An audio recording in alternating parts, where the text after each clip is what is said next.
menjadi orang yang mudah sebar-sebar, karena belum tentu itu berita benar. Kalau nggak ngerti, ayo belajar. Mulailah curiga jika sudah suruh-suruh. Sebarkanlah, hey, tunggu dulu. Periksalah kalimat, kok banyak tanda seru. Banyak huruf besar, mata gue jadi ngilu. Coba dicari beritanya dulu, mendingan begitu daripada keliru. Apa untungnya sebar kabar palsu, daripada nanti kamu yang malu. Cek dulu, daripada nanti kamu yang malu. Cek dulu, siapa tahu hoax. Yup. Hello,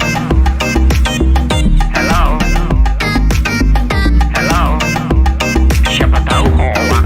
Yup. Hello,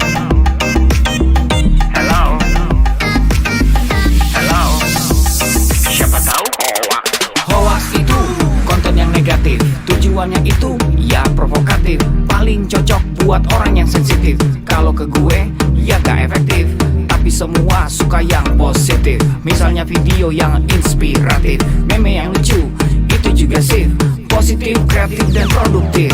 Coba dicari beritanya dulu, mendingan begitu daripada keliru. Apa untungnya sebar kabar palsu, daripada nanti kamu yang malu. Cek dulu, daripada nanti kamu yang malu. Cek dulu, siapa tahu hoax. Yup. Hello,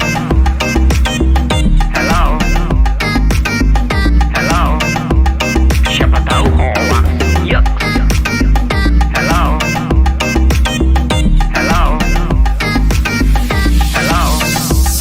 siapa tahu hoax.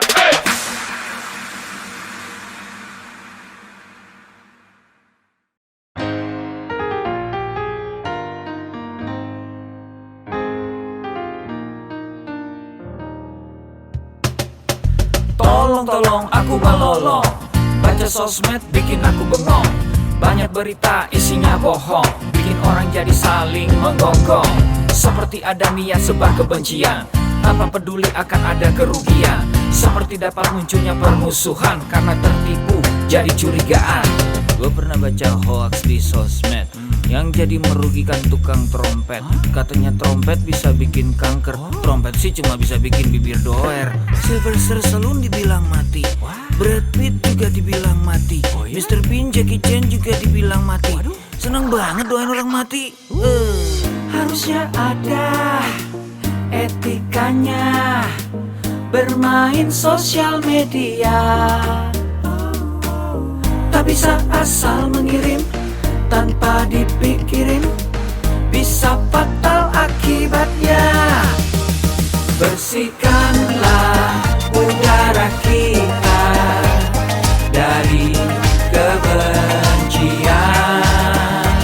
Sebarkan saja cintamu untuk Indonesia. Wahai kepada pengguna sosmed, mari bersatu sampai lengket. Jagalah persatuan, jangan lobet. Hati-hati banyak tukang copet. Hey, jangan sampai salah posting, bisa bikin orang jadi pusing. Cek dulu itu penting, jangan jadi cepat terpancing. Gue pernah takut salah minum, karena bahaya buat tulang sumsum. Hampir semua merek disebutkan, gara-gara itu gue kehausan. Gue tertipu isu PKI, katanya jutaan sudah dipersenjatai. Akibatnya gue keluar biaya, bikin persembunyian bawah tanah. Harusnya ada etikanya bermain sosial media. Tak bisa asal mengirim tanpa dipikirin, bisa fatal akibatnya. Bersihkanlah udara kita dari kebencian. Sebarkan saja cintamu untuk Indonesia. Bersihkanlah udara kita dari kebencian. Sebarkan saja cintamu untuk Indonesia.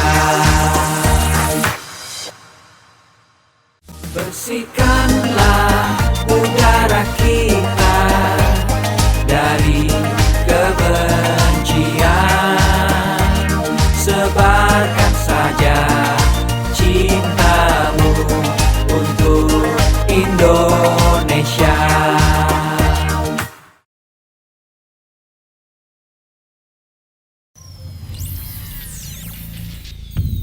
Selamat datang di Indonesia Makin Cakap Digital, langsung dari 34 provinsi, 514 kabupaten kota, diikuti lebih dari 500.000 talenta digital.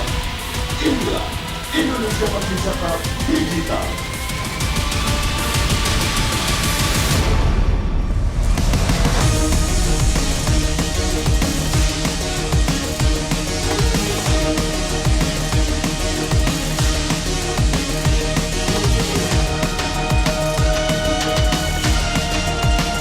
Saya luncurkan program literasi digital nasional hari ini.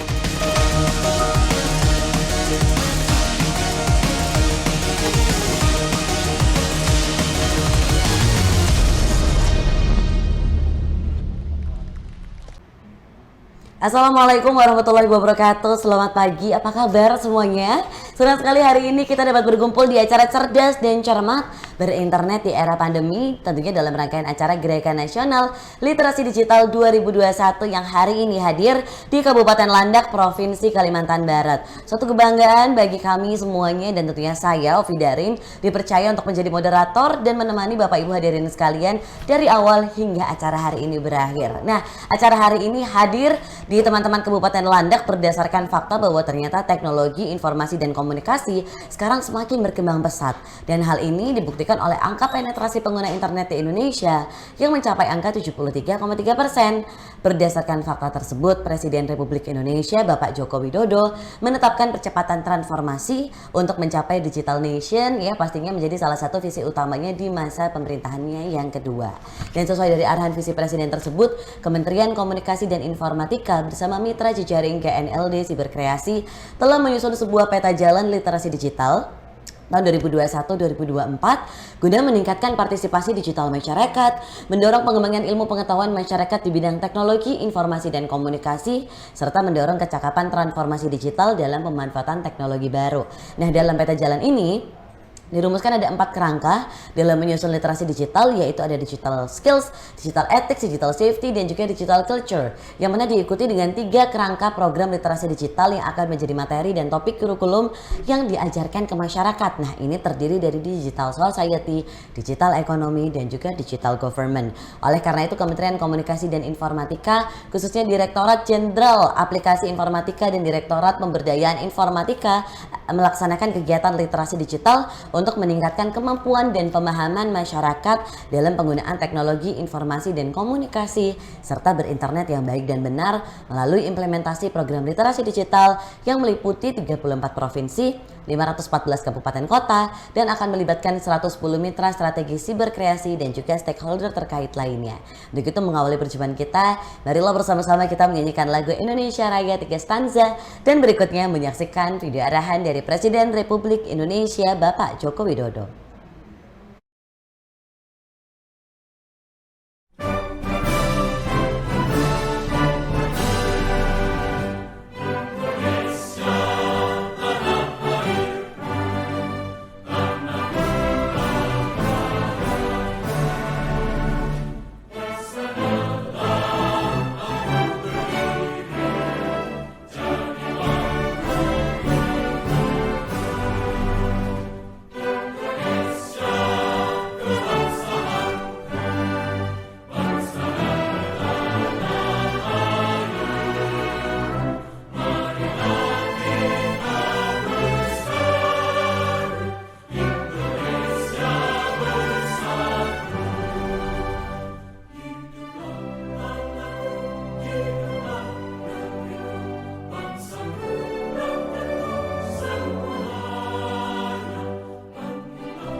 Bismillahirrahmanirrahim.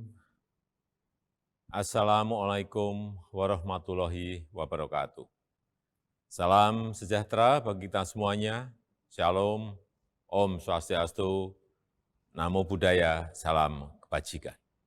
Yang saya hormati para Menteri Kabinet Indonesia Maju, para Gubernur, Bupati, dan Wali Kota di seluruh tanah air Indonesia, hadirin dan undangan yang berbahagia. Pandemi membuka kesempatan luas bagi kita untuk melakukan transformasi digital secara besar-besaran. Pembangunan infrastruktur digital terus kita percepat.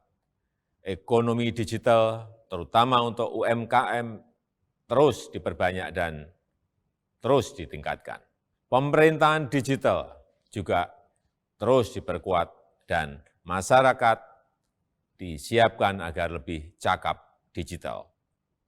Insya Allah pada akhir tahun 2022, 12.548 desa kelurahan akan terjangkau sinyal 4G. Percepatan 10 tahun lebih maju dari rencana sebelumnya yang selesai pada tahun 2032. Infrastruktur digital tidak berdiri sendiri. Jadi saat jaringan internetnya telah tersedia, harus diikuti kesiapan pengguna internetnya agar manfaat positif internet dapat dioptimalkan untuk membuat masyarakat semakin cerdas dan produktif.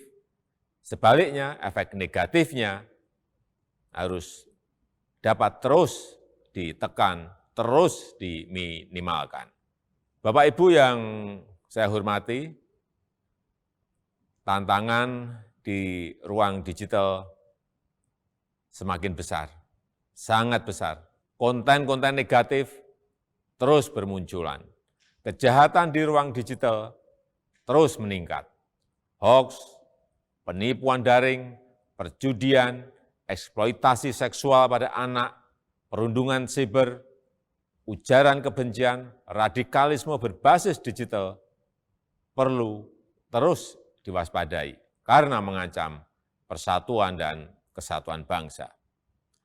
Kewajiban kita bersama untuk terus meminimalkan konten negatif, membanjiri ruang digital dengan konten-konten positif, banjiri terus, isi terus dengan konten-konten positif. Kita harus tingkatkan kecakapan digital masyarakat agar mampu menciptakan lebih banyak konten kreatif yang mendidik, yang menyejukkan, yang menyerukan perdamaian.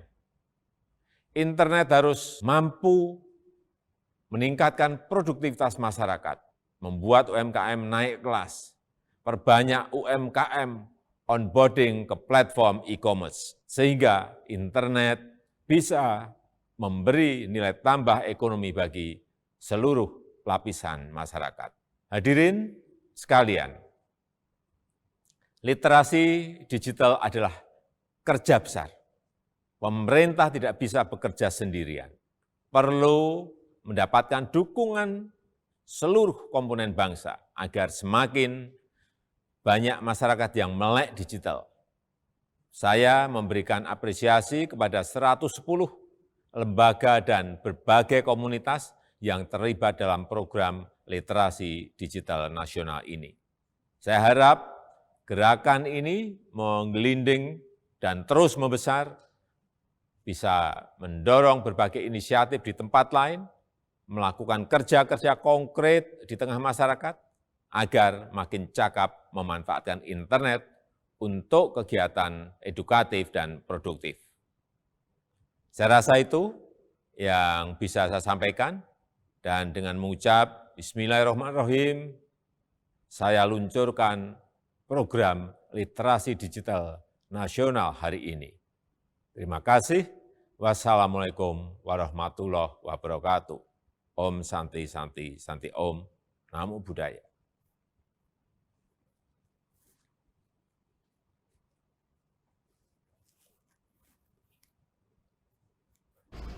Baik, terima kasih banyak pada Presiden Republik Indonesia yang sudah menyapa kita semua pagi hari ini.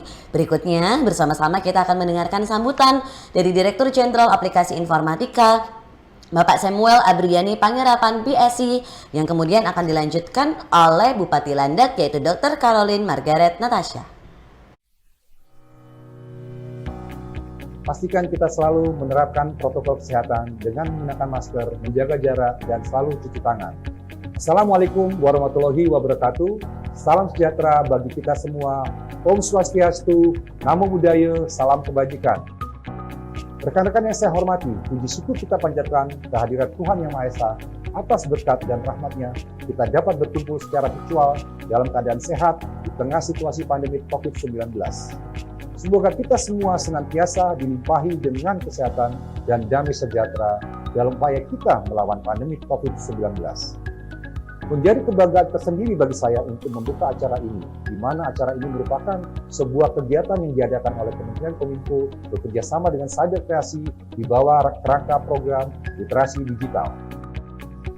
Sebagaimana yang telah kita ketahui bersama, kehadiran pandemi dan pesatnya perkembangan teknologi telah mengubah cara kita beraktivitas dan bekerja.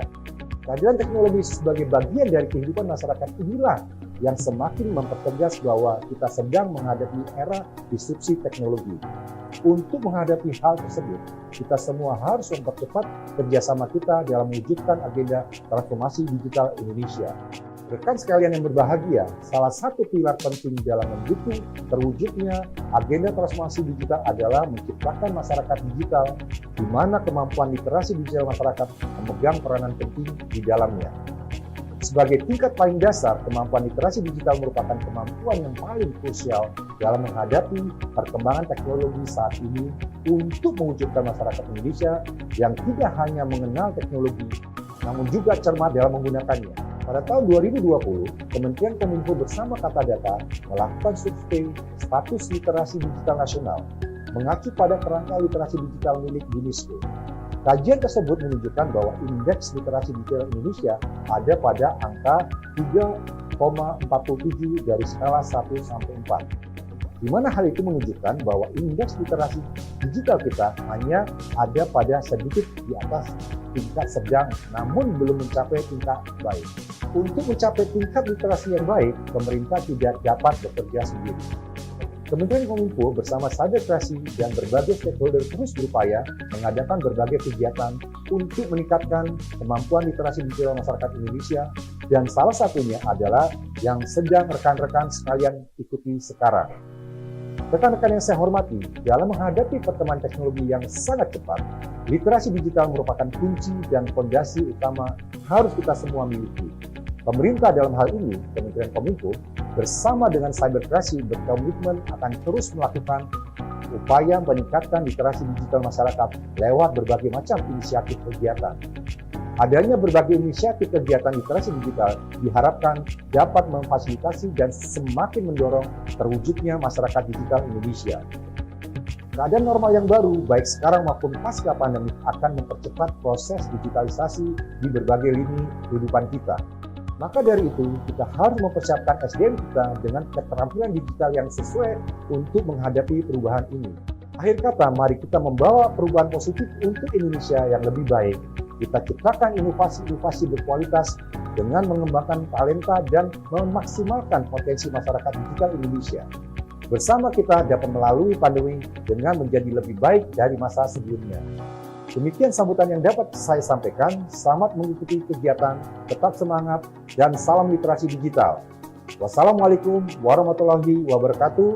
Om Santi Santi Santi Om.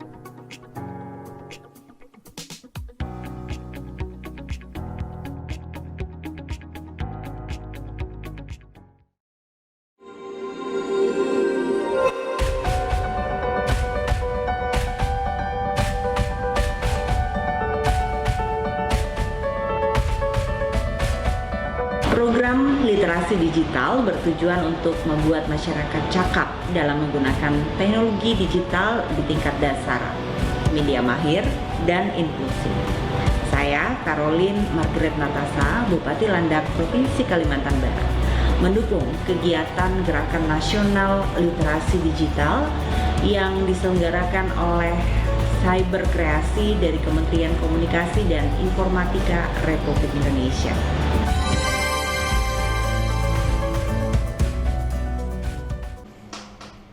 Baik, terima kasih banyak. Wah, ini Bupati Landak luar biasa. Berikutnya kita akan segera bertemu dengan keempat narasumber kita dan memulai acara hari ini dengan luar biasa. Namun sebelumnya, marilah kita awali acara hari ini dengan berdoa bersama agar acara hari ini dapat berjalan dengan lancar dan kita semua selalu diberikan kesehatan dan juga keselamatan. Untuk itu berdoa, disilahkan.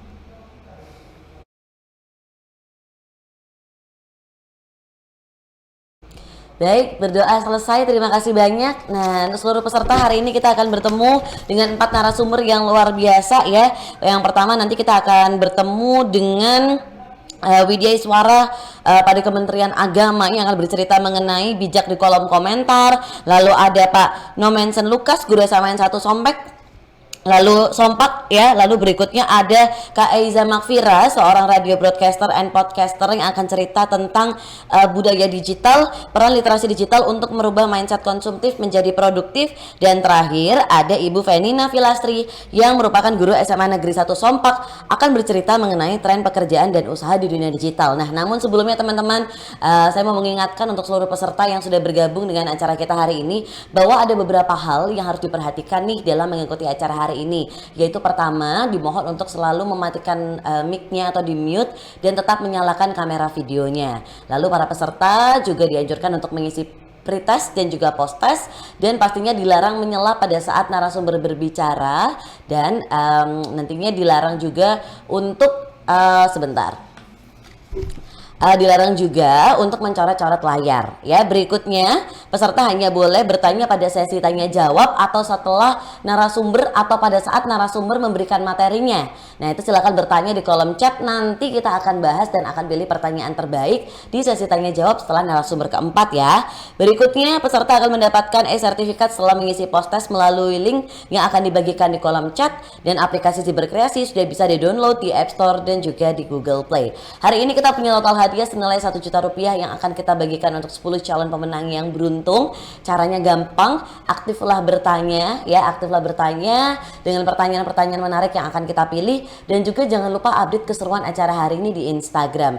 Gunakan hashtag #litdikal, nanti ada angkanya berapa, 19 berapa, silahkan dicek di kolom chat ya. Dan jangan lupa untuk tag kami di Cyber Kreasi dan juga di litik.kalimantan. Jangan lupa di follow juga biar kita bisa cek kira-kira Anda sudah beneran upload atau belum ya. Semoga Anda yang beruntung hari ini, dan pastinya pengumuman pemenang akan kita umumkan di akhir acara. Oke, tanpa perlu berlama-lama, rasanya kita langsung saja bertemu dengan narasumber kita yang pertama ya. Seorang Widya Iswara pada Kementerian Agama, ada Bapak Dr. Haji Ali Imran Sadik, SAP, MADM, SDA, yang akan bercerita mengenai bagaimana sih kita harus bijak di kolom komentar. Selamat pagi Bapak Ali. Selamat pagi Mbak Ovi. Selamat pagi, Assalamualaikum. Gimana kabarnya Pak? Sehat? Alhamdulillah baik, sehat. Alhamdulillah. Baik, kalau begitu Pak Ali, silahkan nih langsung saja kenalan sama teman-teman di Landak dan silahkan langsung mempresentasikan materinya. Terima kasih Mbak. Sama-sama.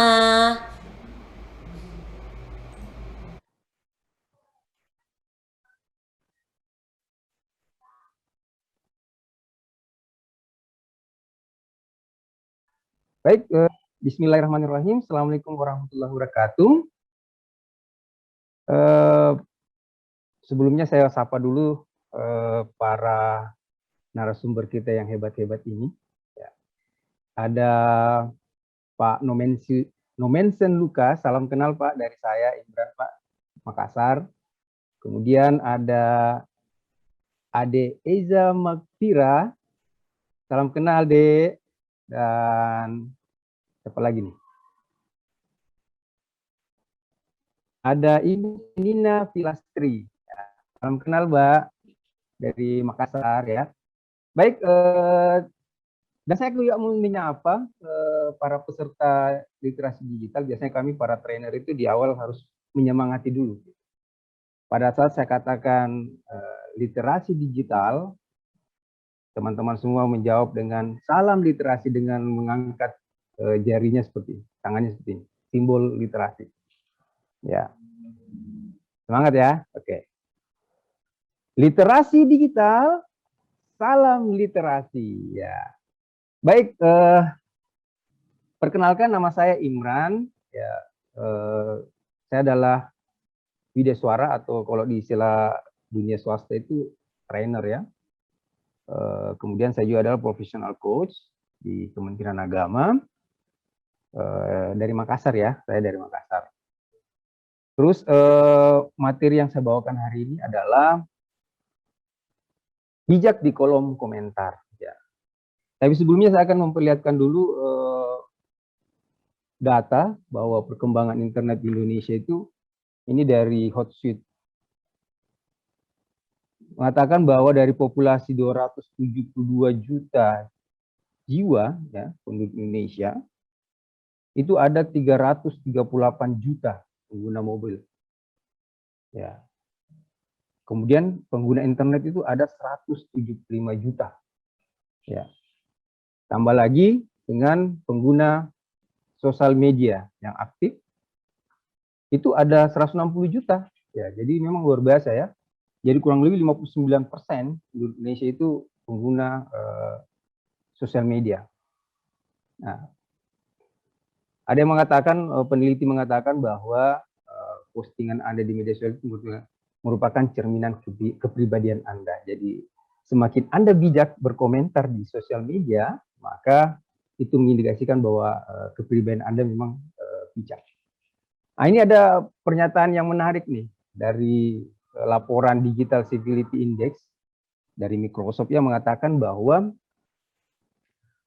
benarkah ya netizen Indonesia itu paling tak sopan. Nah, ini ada hasil surveinya mengatakan bahwa tingkat kesopanan pengguna internet sepanjang tahun 2020 ya termasuk Indonesia dalam laporannya itu mengatakan bahwa netizen Indonesia menempati urutan terbawah se-Asia Tenggara alias paling tidak sopan di wilayah tersebut. Jadi survei ini dilakukan dari 16.000 responden di 32 negara. Kemudian sebanyak 503 responden survei itu berasal dari Indonesia. Nah, penelitian ini dilakukan pada April dan Mei tahun 2020 dan baru dipublikasikan pada Februari 2021. Ya. Di sini dikatakan bahwa kemunduran tingkat kesopanan paling banyak itu didorong oleh pengguna usia dewasa. Ya. Dengan persentase itu 68%. Sementara usia remaja itu disebut tidak berkontribusi dalam mundurnya tingkat kesopanan digital di Indonesia pada tahun 2020. Nah, kemudian ini ada juga 6 bukti netizen Indonesia tidak sopan se-Asia Tenggara. Akun luar negeri pun diserang. Ini dari Kompas ya. Pertama tentang caci maki pengantin di Gai di Thailand. Ya. Sampai-sampai salah satu pasangan ini melaporkan netizen Indonesia, ya, sehingga netizen tersebut tidak boleh masuk di negara Thailand. Ya. Dilaporkan ke polisi gitu. Kemudian ada juga netizen yang menyerbu akun Badminton World Federation ya, gara-gara tim kita disuruh mundur dari turnamen ya, sehingga para netizen kita menyerbu akun BWF. Ini sebenarnya bentuk solidaritas sebenarnya ya. Cuman karena ada komentar negatif sehingga disimpulkan bahwa netizen kita tidak sopan sebagai bentuk solidaritas. Kemudian salah serang akun. Ya, maksudnya yang mau diserang itu akun wasit All England ya. Tapi ternyata yang diserang itu adalah akun komedian di England. Akhirnya tapi sudah diklarifikasi dan luar biasa. Sebenarnya netizen kita juga termasuk sportif karena dia bisa minta maaf karena salah serang akun gitu ya. Nah, kemudian ada juga kasus Dewa Kipas yang pecatur yang sesama pendukung saling serang gitu ya. Kemudian seleb TikTok Filipina dibully karena terlalu cantik. Wah, ini luar biasa ya. Netizen kita. Kemudian ada juga akhirnya karena netizen kita tidak menerima laporan dari Microsoft yang mengatakan bahwa netizen Indonesia tidak sopan se-Asia Tenggara. maka akun Microsoft juga diserang. Gitu. Cuman karena ada komentar negatif sehingga seolah-olah membenarkan laporan dari Microsoft bahwa netizen Indonesia tidak sopan di Asia Tenggara. Seperti itu. Adapun konten yang sering memancing seseorang atau netizen berkomentar itu biasanya konten-konten politik gitu ya. Biasanya kalau kemarin kan Indonesia itu beberapa kali masuk dalam musim pilkada dengan pemilihan kepala daerah ya. Nah, masing-masing pendukung saling serang menyerang gitu ya. Kemudian ulasan atau review, biasa itu di marketplace biasanya ya. Kalau ada ulasan terkait barang, nah di situ biasanya netizen juga terpancing untuk berkomentar dan berkomentar negatif. Kemudian juga terkait dengan gagasan. Undang-Undang Informasi Transaksi Elektronik nomor 11 tahun 2008 itu ada beberapa jenis komentar yang bisa menimbulkan pidana, dan ini harus dicatat sebenarnya ini ya. Jangan sampai kita terjebak dengan pasal ini. Itu menurut pasal 27, itu diantaranya berhubungan dengan asusila, penghinaan, ya, pemerasan, dan perjudian. Nah, kemudian pasal 28 juga disebutkan dengan segala hal yang meliputi berita bohong, ya, hoax ya, kemudian menyesatkan, kebencian, dan pengmusuhan. Kemudian pasal 29 juga itu terkait dengan ancaman kekerasan atau menakut-nakuti gitu ya. Nah, itu bisa terjerat Undang-Undang ITE ya nomor 11 tahun 2008. Baik, 5 hal yang perlu diperhatikan sebelum berkomentar. Nah, ini menarik ini. Pertama, berikan komentar sesuai konteks permasalahan. Kemudian jangan mengungkit hal di luar permasalahan, ya. Nah, jadi berikan komentar itu sesuai dengan konteks permasalahan. Jangan sampai isunya tentang sepak bola, yang dikomentari tentang politik gitu, itu kan nggak nyambung, gitu kan. Biasanya saat mencuat sebuah permasalahan yang tersebar di sosial media, kita memiliki kecenderungan untuk ikut memberi opini, ya. Nah, sebenarnya itu adalah hal yang lazim sebenarnya ya. Tapi alangkah lebih bijak bila berkomentar itu sesuai dengan konteks masalah, gitu ya. Saya katakan tadi bahwa temanya tentang sepak bola kok digiring ke nuansa politik misalnya, itu kan nggak nyambung. Kemudian hindari menyerang pribadi seseorang. Latar belakang pribadi tak berkaitan dengan masalah yang sedang diperbincangkan. Nah, ketika mengomentari sebuah isu, sering muncul beberapa oknum yang membawa-bawa latar belakang seorang. Gitu ya.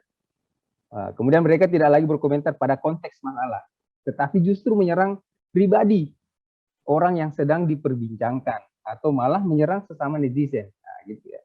Jadi biasa pertengkarannya itu antara sesama netizen, gitu ya. Kemudian menyerang pribadi seorang, baik itu suku, agama atau ras, justru akan menimbulkan kegaduhan, ya, kegaduhan baru. Padahal latar belakang masing-masing individu tidak berhubungan dengan problem yang sedang mencuat. Ya. Kemudian gunakan bahasa yang sopan. Hindari menggunakan kata kasar yang menjurus pada kekerasan verbal. Ya. Setiap orang itu punya hak untuk berkomentar. Namun penggunaan kata-kata yang sopan itu harus lebih didahulukan, gitu ya. Hindari memakai kata makian yang menyebut nama hewan atau hanya untuk menjelekkan pihak lain, gitu ya. Kemudian berikan pendapat tanpa harus menyakiti orang lain. Jadi memang di sini bijak ini sebenarnya tercermin pribadi kita sebenarnya ya. Apa yang kita sampaikan di kolom komentar itu sebenarnya tercermin pribadi kita yang sesungguhnya. Kemudian hargai pendapat orang lain. Bila tidak setuju, sampaikan argumen yang sopan, dengan sopan dan masuk akal. Ya. Pendapat setiap orang itu bermacam-macam, oleh karena itu pendapat kita itu tentu berbeda satu sama lain. Berkaca dari itu, sudah sepatutnya kita menghargai pendapat orang lain. Hargai berarti Tidak, menghargai itu bukan selalu harus setuju ya. Kita bisa berbeda pendapat, tapi penyampaiannya harus lebih bijak seperti itu. Dan yang terakhir, pikirkan kembali sebelum berkomentar. Bila tidak yakin, lebih baik urungkan niat untuk memberi komentar. Memberikan pendapat pada satu persoalan memang tidak ada salahnya ya. Tapi pertimbangkan kembali, apakah kamu Anda benar-benar memahami apa yang sedang jadi sorotan. Kalau tidak yakin, ya lebih baik urungkan niat untuk berkomentar. Selain mencegah terjadinya adu komentar yang tidak penting, ya, debat kusir gitu ya, kita juga dapat terhindar dari perundungan. Perundungan yang justru akan menyakiti diri sendiri. Tak selamanya diam itu apatis. Hanya saja kita butuh waktu lebih untuk bereaksi seperti itu. Baik, berkomentar di sosial media di satu sisi mendatangkan kebaikan, tapi bisa membawa keburukan bila tidak bersikap bijak saat berkomentar. Ingat, jari jemari kita akan menjadi bumerang kalau tak berhati-hati. Jadi selalu bijak dalam bersosial media. Terima kasih, saya serahkan kembali kepada moderator. Baik, terima kasih banyak Pak Ali Imran Sadik. Wah, luar biasa. Ibaratnya kalau sarapan pagi ini udah sarapannya pisang goreng nih Pak. Manis banget, enak nih untuk mengawali acara kita webinar hari ini. Baik, terima kasih banyak Pak. Semoga para peserta juga berkenan, dan mungkin kalau misalnya ada hal-hal yang dirasa masih penasaran nih atau pengen ditanya lebih lanjut, boleh silakan tulis di kolom chat ya pertanyaan untuk Pak Ali Imran. Nanti kita akan bertemu di sesi tanya jawab. Sekali lagi, terima kasih Pak.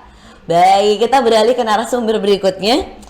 Ada Bapak Nomensen Lukas, guru SMAN 1 Sompak. Selamat pagi Pak. Wah, pagi hari ini kita akan ngobrol-ngobrol mengenai tips menjaga keamanan digital bagi anak-anak di dunia maya. Oke? Selamat pagi Pak. Selamat pagi Bu. Selamat pagi Bu. Selamat pagi. Apa kabar Pak? Sehat? Luar biasa Bu. Luar biasa, mantap ya. Oke deh Pak, kalau gitu silahkan Bapak untuk langsung memberikan pemaparan materinya ya. Silahkan Pak. Oke ya Bu, ya sebentar ya.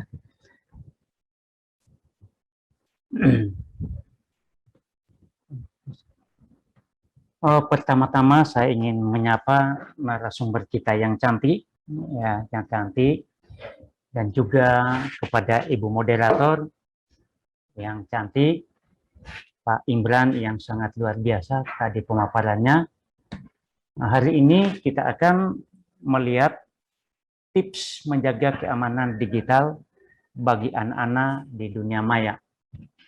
Tapi sebelum itu saya coba tampilkan materinya ini. Sebentar, ini ya. Nah, sebelumnya itu saya perkenalkan. Nama saya itu Nomensen Lukas dari SMA Negeri 1 Sompak, Kalimantan Barat. Pagi hari ini kita akan melihat tips menjaga keamanan digital bagi anak-anak di dunia maya. Kenapa hal ini sangat dimungkinkan untuk kita belajar? Karena sebagai orang tua, kita perlu mengajarkan kebiasaan anak-anak dalam menjelajahi dunia maya agar mereka tetap aman. Mengingat banyak yang dilakukan sekarang ini dilakukan secara daring atau online. Oleh sebab itu, sebagai orang tua yang terus memproteksi akan anaknya dalam menjelajah dunia maya, maka keamanan itu sangat penting untuk kita lakukan sebagai orang tua dalam membantu anak-anak kita untuk bisa mengakses konten-konten yang bersifat negatif, dan kita dapat mengarahkan anak-anak kita untuk banyak mengakses konten-konten positif yang bisa membuat mereka maju di dunia hari-hari yang akan datang. Keamanan digital keluarga harus selalu menjadi perhatian orang tua secara terus-menerus. Kenapa?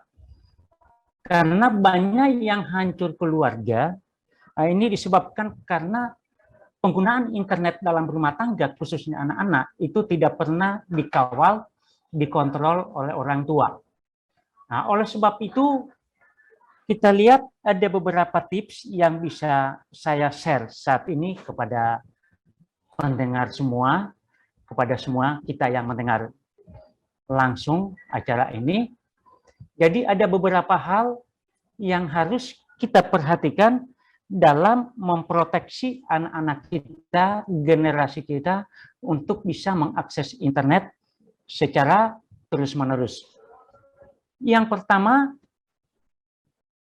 itu saya tuliskan situ, membangun komunikasi dengan jujur. Itu tips yang pertama.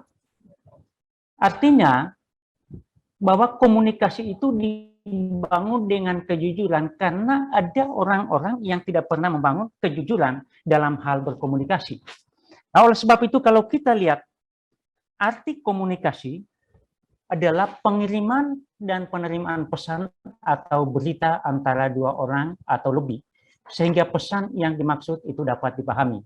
Nah, oleh sebab itu di dalam keluarga Bapak Ibu khususnya itu bisa membangun komunikasi dengan jujur. Artinya begini, jadi komunikasi yang dibangun itu jangan searah.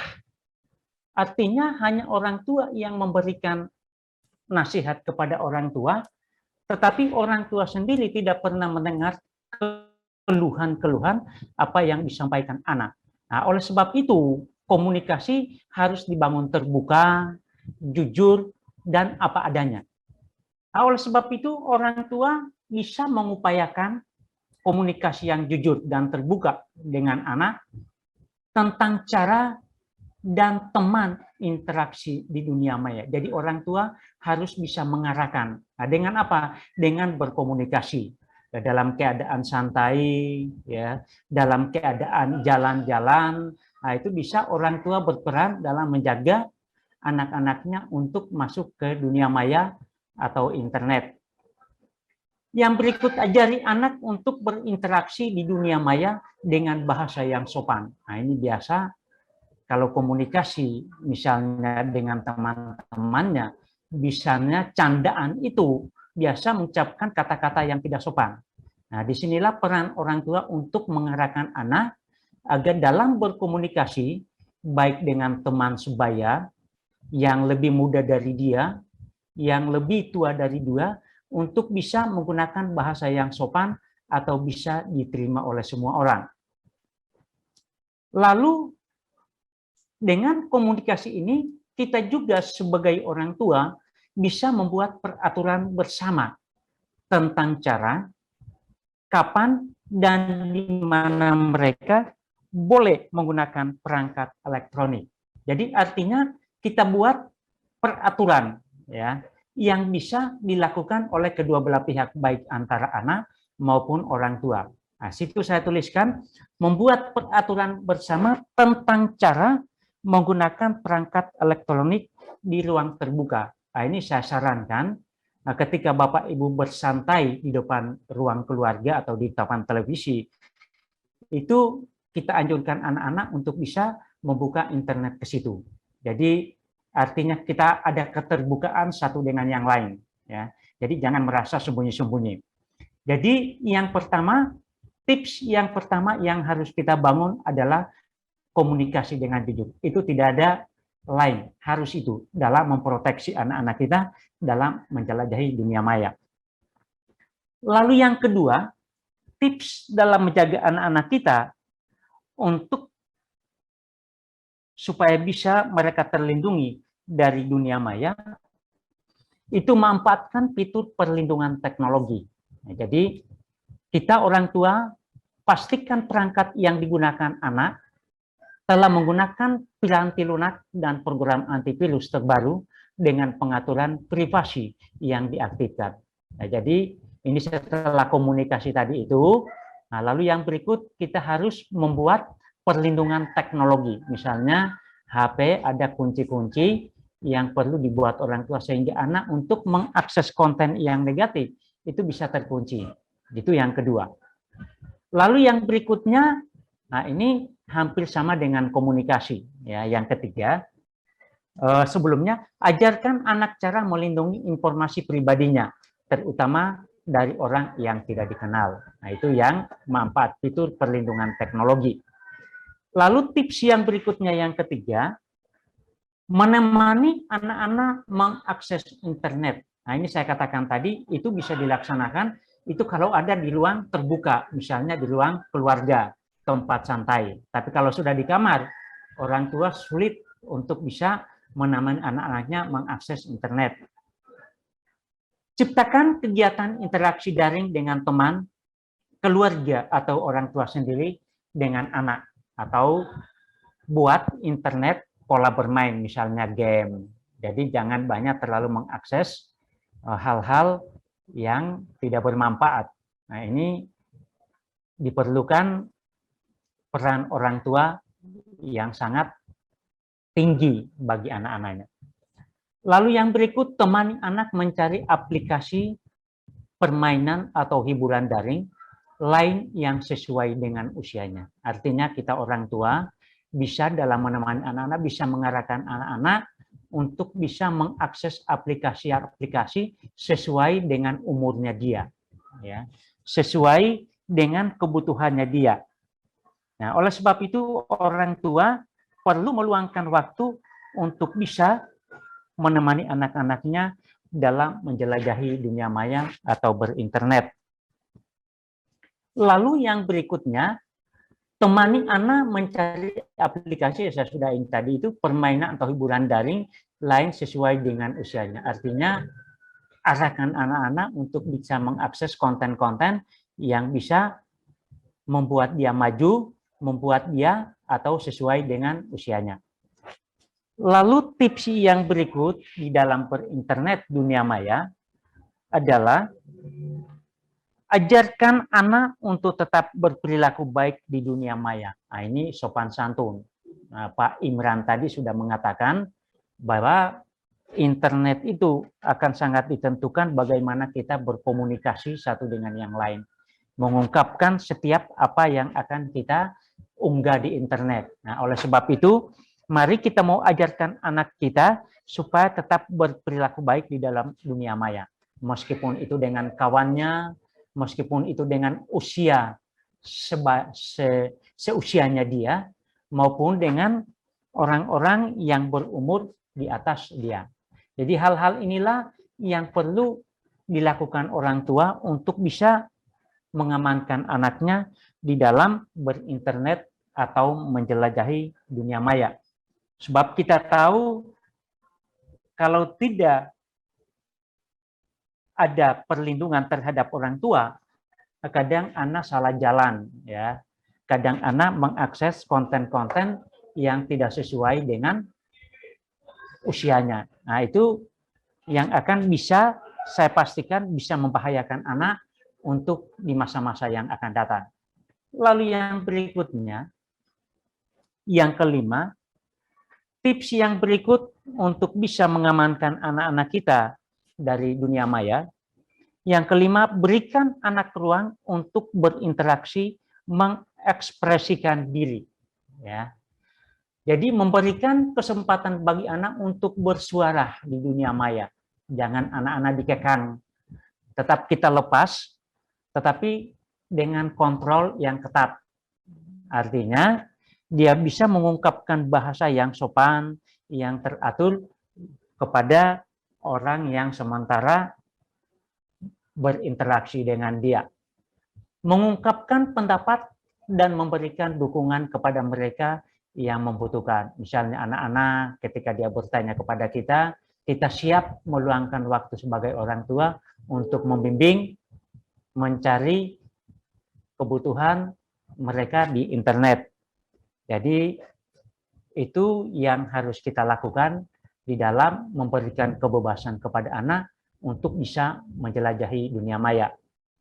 Lalu yang berikut, yang keenam, ini dorong anak untuk melapor jika melihat atau mengalami masalah di dunia maya. Ya.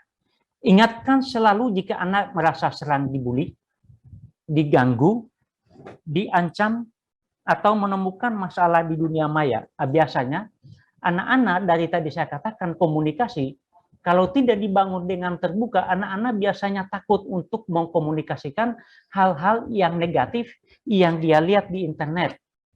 Nah, oleh sebab itu ketika pertama tadi kita membangun komunikasi dengan baik dengan anak, maka saya percaya anak akan selalu terbuka untuk memberitahu kepada orang tuanya kalau di rumah bahwa ada yang dia lihat di internet yang tidak sesuai dengan usianya.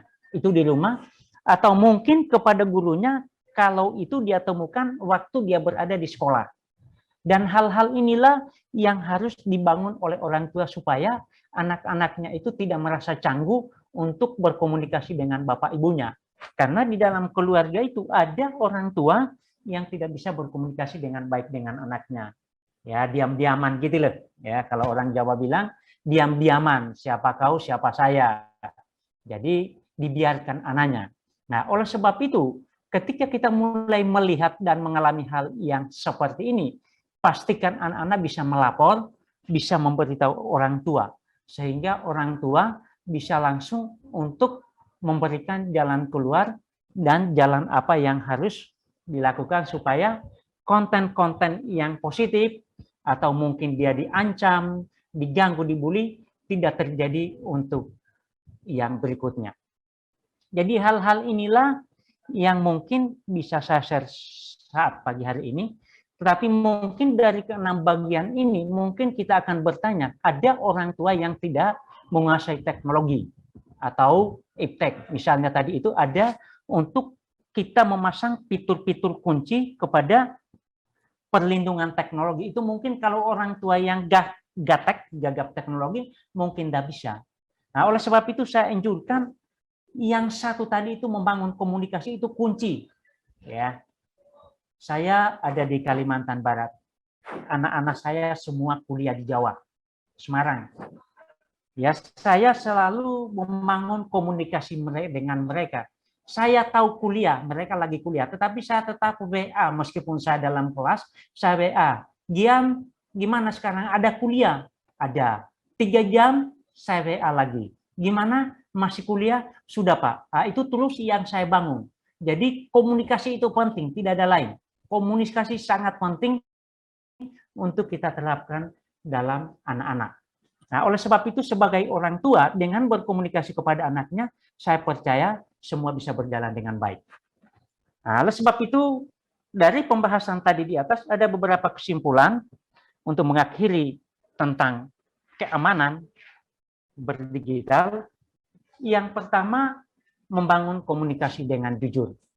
Itu yang pertama. Jadi saya katakan kalau dari 1, 2, 3, 4, 5, 6, mungkin ada orang tua yang istilahnya ya taruhlah kita penduduknya ini tidak semua orang bersekolah, ya tidak semua menguasai IT. Nah, saya tekankan nomor 1 aja, bangun komunikasi dengan anak, itu aja. Lalu yang kedua, yang harus dilakukan oleh para orang tua, para pendidik dalam memproteksi anak-anak mereka mengakses dunia maya. Yang kedua, memanfaatkan fitur perlindungan teknologi, pasang password atau kunci di tempat-tempat yang sudah disepakati untuk anak-anak gunakan, sehingga mereka tidak bisa mengakses konten-konten yang negatif. Lalu yang ketiga, menemani anak-anak mengakses internet. Artinya bisa kita mengarahkan anak-anak untuk mengakses yang negatif, yang positif, dan kita membuat mereka untuk tidak mengakses hal-hal yang membuat mereka tidak bisa berkembang yang negatif. Ya, jadi dalam menemani anak-anak di sini kita ada santai aja, nggak usah serius. Mungkin dalam keadaan di depan televisi, di ruangan santai keluarga. Nah, disitulah kita mungkin bisa menganjurkan anak-anak untuk mengakses dunia maya supaya orang tua juga bisa menyaksikan apa yang anak akses. Lalu yang keempat, mengajarkan anak untuk tetap berperilaku baik di dunia maya. Artinya membangun diri dengan sopan santun. Itu yang keempat. Lalu yang kelima, berikan anak ruang untuk berinteraksi, mengekspresikan diri. Artinya berikan kesempatan kepada anak untuk mengucapkan apa yang ada di isi hatinya melalui internet dunia maya, mungkin video call ya. mungkin Facebook, Instagram, ada banyak macam untuk kita para orang tua, para guru mungkin bisa memberikan hal ini kepada anak-anak untuk bisa mereka bisa mengucapkan apa yang ada di dalam hati mereka. Pastinya interaksi dengan orang lain. Dan yang terakhir, dorong anak untuk melapor jika melihat atau mengalami masalah di dunia maya. Nah, ini saya katakan tadi, sekali lagi saya ulangi, bahwa ketika komunikasi itu sudah terbangun dengan baik, anak-anak tidak akan pernah sungkan ya untuk melaporkan hal-hal yang negatif yang dialaminya waktu berinternet. Entah dia dibully, entah dia melaporkan, entah dia mengalami penghinaan, ya, dan lain sebagainya. Anak pasti akan melaporkan kepada orang tua kalau di rumah, dan di sekolah kepada guru kalau di sekolah. Dan ini pasti akan terjadi. Dan hal-hal inilah yang akan membuat kita sebagai orang tua akan melihat anak kita ke depannya akan menjadi anak yang bermanfaat bagi bangsa dan negara kita. Saya pikir hanya sekian, dan saya ucapkan kepada kita terima kasih, dan selanjutnya saya serahkan kepada moderator. Selamat pagi. Baik, terima kasih banyak Pak. Wah, luar biasa. Pemaparan yang luar biasa dari Pak Nomensen pagi hari ini mengenai bagaimana kita harus menjaga keamanan digital untuk anak-anak kita ini. Semoga menjadi informasi yang berguna juga untuk papa, mama, ayah, bunda yang sudah ada di acara webinar kita pagi hari ini, dan calon-calon papa mama ya Pak ya. Insya Allah. Baik, terima kasih banyak sekali lagi untuk Pak Nomensen. Nanti kalau ada pertanyaan yang menarik kita akan bantu pilihkan dan kita bisa bertemu di sesi tanya jawab. Terima kasih Pak, selamat pagi. Sama-sama. Terima kasih. Kita beralih ke narasumber berikutnya ya. Narasumber berikutnya kita akan bertemu dengan Kak Aiza Makfira nih, seorang radio broadcaster and also podcaster. Beliau akan menjadi KOL kita hari ini dan akan bercerita mengenai digital culture atau budaya digital. Selamat pagi Kak Aiza. Selamat pagi. Kak Ovi, Selamat apa pagi. kabar? Halo, sehat nih Kak Aiza, semoga sehat juga ya di sana. Meskipun aku yakin udah hujan enggak gitu. Betul, Oke. betul. Cuacanya sulit diprediksi. Bener, Kak Aiza silakan deh kenalan sama teman-teman di Landak ya. Terus silakan untuk memberikan pemaparan materinya. Baik, Assalamualaikum warahmatullahi wabarakatuh. Selamat pagi. Semangat pagi juga ya di pagi menjelang siang ini, dimana mungkin juga hampir sebagian wilayah di Indonesia sudah mulai memasuki penghujan gitu ya, musim penghujan. Jadinya mudah-mudahan juga nggak mengurangi semangat kita ya. Selamat pagi juga saya ucapkan untuk para narasumber hari ini yang cukup luar biasa, dan mungkin memang banyaknya adalah memiliki background ini ya, pengajar. Memiliki background-nya itu adalah ya dari sisi pengajarnya gitu ya, pendidik gitu. Mungkin nanti saya akan tambahkan perspektif dari pelajarnya gitu. Jadi tema pagi ini betul saya akan membahas sedikit mengenai digital culture. Jadi ini di mana sebetulnya juga literasi digital bisa memberikan sebagian besar, kecil besarnya tergantung lah ya dengan kita juga mengenai gimana merubah mindset atau pola pikir dari konsumtif menjadi produktif.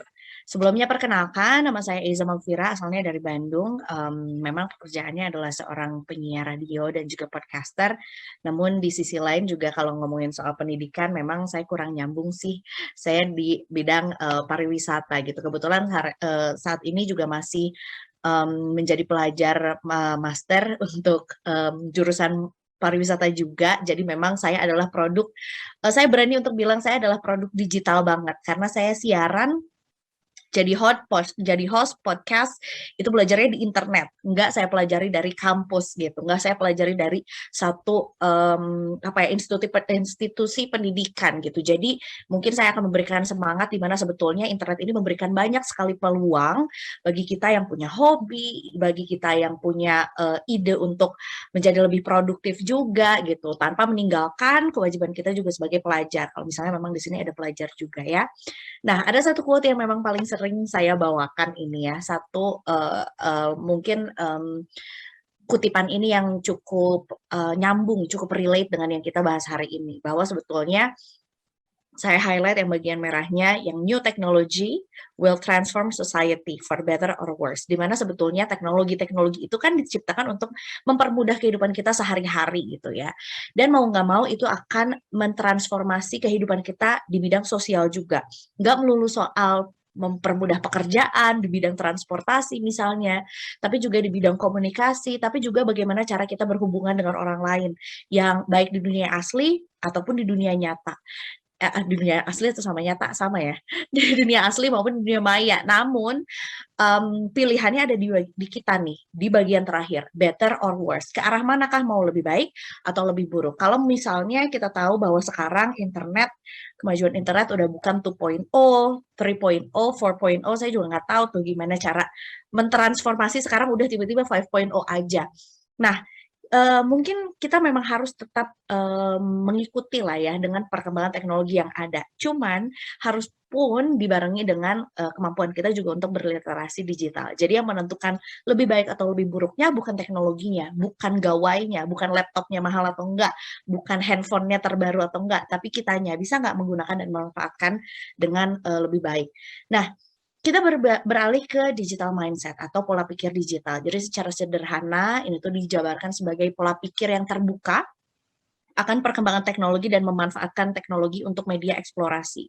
Kalau tadi mungkin Bapak Lukas membahas mengenai orang tua juga harus bisa mengimbangi anaknya yang memang sangat terbuka dengan teknologi. Betul, ini adalah salah satu bentuknya gitu ya, itu digital mindset-nya. Habis gitu, bentuk pemanfaatannya juga sebetulnya macam-macam. Dimulai dari penggunaan gadgetnya kita tahu fungsinya apa saja, kemudian juga pengembangan bisnis, untuk membuat konten digital dan macam-macam. Habis itu digital mindset juga bisa diterapkan dalam berbagai aspek. Di bidang pendidikan sudah jelas, sekarang kita beralih dari tatap muka menjadi digital. Kemudian juga bisnis, kalau misalnya tadi juga sempat menyimak gitu ya, presentasi atau mungkin pembukaan dari Bapak Presiden Joko Widodo juga, di mana kita harus menaik kelaskan UMKM, ini adalah saatnya juga dengan literasi digital. Industri sudah jelas gitu ya, beralih semuanya yang asalnya WFH, WFO, work from office, sekarang udah work from home, itu juga adalah salah satu bentuk juga keterbukaan para pemimpin perusahaannya juga untuk mengubah itu semua. Dari pemerintahan sudah jelas, kreatif juga sekarang sudah macam-macam dan lain sebagainya. Nah, kenapa sebetulnya harus ada pola pikir digital? Karena sebetulnya kalau mengutip lagu yang tadi sempat diputarkan di awal nih ya, kita harus positif, produktif, kreatif, inovatif, dan juga efektif, di mana sebetulnya persaingan di dunia digital itu pesat sekali. Jadi kita memang harus mengikuti gitu ya, apa-apa saja yang baru, karena itu bisa menjadi peluang. Kemudian juga tentunya juga kita jadinya mungkin kalau dalam perspektif saya lebih praktis gitu. Kita bisa belajar apapun dari rumah, bisa belajar apapun lebih murah, karena kalau misalnya dulu mungkin harus menggunakan transportasi kemana dulu gitu ya. Kalau sekarang hemat waktu, hemat ongkos, kita bisa cari apapun di internet gitu. Namun karena ada juga arus informasi yang begitu cepatnya, rasa-rasanya kemarin yang ini viral, sekarang ada baru lagi yang viral gitu ya. Rasa-rasanya kemarin update mengenai COVID ini segini, sekarang tuh kok udah segini lagi gitu. Cepat sekali gitu perubahannya, perbedaannya. Nah, akhirnya juga kita, yang dituntutnya kita, bukan yang memberikan berita, bukan hanya media saja, bukan hanya gawainya saja, tapi juga kita juga harus lebih hati-hati memilah data atau informasi yang bisa kita dapatkan dari internet juga. Apakah itu untuk kita atau bukan? Apakah itu baik atau bukan, apakah itu benar atau tidak, dan apakah itu boleh disebarkan kembali atau ya sudah simpan saja di diri kita. Kalau kita tahu itu kurang benar, tidak benar, atau mungkin kurang baik untuk disebarkan. Penentuannya itu adalah di jari-jari kita juga gitu. Ini konsumtif versus produktif. Jadi pertama, perilaku produktif secara sederhana ini diartikan sebagai kemampuan untuk menghasilkan atau mendatangkan hasil dan juga manfaat dari yang kita dapatkan. Ini nggak melulu mengenai sesuatu yang bisa dihitung dengan angka. Karena sebetulnya juga kalau produktif tuh, oh jualan tuh produktif ya gitu misalnya. Atau bikin konten habis gitu dibayar tuh produktif ya, iya tapi nggak semuanya begitu. Jadi kalau misalnya kita dikaitkan dengan literasi digital, perilaku produktif ini berarti dapat memanfaatkan media online untuk menghasilkan karya, mendapatkan ilmu, bisa menjadi mata pencaharian, nggak harus utama, side hustle juga nggak apa-apa, dan juga lain-lainnya. Karena sebetulnya perilaku konsumtif di era digital itu juga nggak melulu berkonotasi negatif. Karena mungkin bisa dibilang sebagian besar tujuan orang untuk berinternet itu juga ada pencarian inspirasi atau hiburan. Mau nggak mau internet juga bagian dari entertainment. Tapi ya memang sisanya ada yang menggunakan itu untuk kegiatan bekerja gitu ya, atau untuk melakukan sesuatu yang produktif. Jadi sebetulnya yang paling benar adalah ada konsumsinya, tapi ada produktifnya, ada sesuatu yang kita hasilkan juga. Bisa lebih baik kalau misalnya produktifnya misalnya 60%, konsumtifnya 60%, tapi yang paling kita coba untuk usahakan adalah jangan sampai konsumtifnya lebih banyak daripada produktifnya. Walaupun mungkin sekarang juga karena memang kita sudah begitu lekatnya dengan dunia digital, kadang-kadang memang juga ada campaign yang menyatakan bahwa memang juga harus kita kurangi ya kegiatan digitalnya. Mungkin anak-anak bisa bermain dengan teman-teman seusianya karena sekarang sudah boleh. Kita juga sudah bisa bertemu dengan kolega gitu ya, teman-teman juga di dunia nyata untuk ngobrol langsung karena mungkin untuk menghindarkan kita dari ketergantungan yang memang tidak perlu gitu, di luar dari kewajiban kita juga yang harus kita lakukan dengan internet gitu. Ada baiknya juga memang juga diimbangi dengan kegiatan fisik atau mungkin kegiatan yang bisa dilakukan dengan teman-teman langsung gitu. Nah, kemudian tadi nih saya membahas mengenai sebetulnya yang namanya produktif itu nggak melulu harus yang bisa diukur dengan angka, diukur dengan uang. Karena sebetulnya yang mau saya galakkan di sini atau mungkin yang mau saya sampaikan terutama buat teman-teman yang masih pelajar, mahasiswa gitu ya. Dan sebetulnya juga in general adalah teman-teman yang memang masih dalam usia produktif adalah ada yang namanya self improvement atau pengembangan diri. Di mana sebetulnya pengembangan diri itu adalah lanjutan ketika kita sudah cakap digital. Jadi sebetulnya cakap digital dulu, kita tahu dulu cara penggunaannya, apa saja yang bisa kita manfaatkan, kemudian baru kita bisa mengembangkan diri melalui produk-produk digitalnya gitu ya. Ini bisa untuk meningkatkan potensi diri dan dapat dilakukan dari rumah saja. Salah satu yang bisa saya tadi sempat saya bahas adalah saya dengan bangganya bilang kalau saya adalah produk internet. Karena memang nggak pernah mengenyam pendidikan formal gitu ya, dari kuliah atau mungkin sekolah juga memang dulu nggak ada ekskul broadcasting gitu. Di kuliah juga saya juga kayaknya nggak nyambung juga. Kemudian juga mungkin les yang ketemu langsung gitu ya dengan kursus-kursus penyiaran atau jadi host juga enggak gitu ya. Jadi ya belajarnya dari mana? Ya zaman dulu mungkin belum ada podcast atau aplikasi penyiaran podcast misalnya seperti Spotify atau mungkin Noise gitu ya. Baru sekarang ada gitu. Tapi zaman dulu ya mungkin yang bisa saya temui adalah ya TV gitu. Yang bisa saya temui adalah ya YouTube gitu dan akhirnya juga belajar di sana. Makanya kalau misalnya di sini ada yang suka bernyanyi, bernyanyilah yang bagus di internet. Kalau ada yang suka memasak, memasaklah yang bagus. Gimana caranya biar orang-orang di sekitar itu bisa tahu kalau kamu tuh bisa masak melalui internet juga. Yang suka apa ya, membahas, mereview produk-produk barangnya yang mungkin habis check out di apa tuh namanya e-commerce ya, silahkan di-review dengan bagus dan pastinya juga kita sebarkan sesuatu yang positif gitu ya di internet. Gak apa-apa komentarnya mungkin kita nggak bisa ya berharap orang lain untuk berkomentar negatif gitu. Yang kita bisa harapkan adalah jangan sampai kita berkomentar negatif. Karena kita tahu sebetulnya juga every artist was once an amateur gitu. Semua musisi tuh dulu nyanyinya jelek dulu. Semua yang bikin film tuh dulu filmnya jelek dulu. Semua yang nulis tuh teman-temannya yang baca atau mungkin keluarga yang baca tuh nggak ngerti dia tuh nulis apa ya gitu.